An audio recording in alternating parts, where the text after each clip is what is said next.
んにちは、おばらんです。今回は今にもこぼれ落ちそうな水滴ピアスを作ってみました。今日使うものはクリアのレジン液、TAKARAネイルレジン着色剤ブルー、水色のホログラム、楕円形のゴールドフレーム、ネイル用のマリンパーツ、飾りとして使うビーズとピアスの金具です。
水滴ピアスの作り方はいろんな作り方があるとは思うんですけど、今回はこの上に少し多めのレジン液をのせて近くにライトを置いてちょっとずつこう傾けていくことでだんだんレジンが落ちていく中でライトで固めてもらうっていう感じで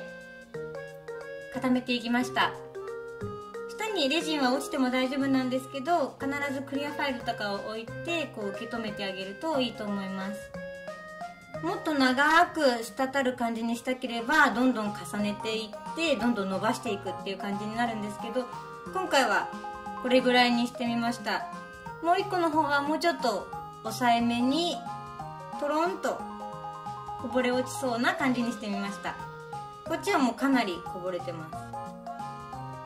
横から見るとこんな感じです。作る時は表だけじゃなくってサイドや後ろもちょっとこうレジンでコーティングしてあげてバランスを見て整えてあげると綺麗に仕上がるかなと思います。今回は小さな海の雫ピアスでした。最後まで見ていただきありがとうございました。もしよろしければチャンネル登録よろしくお願いします。またぜひ次回の動画も見てください。ありがとうございました。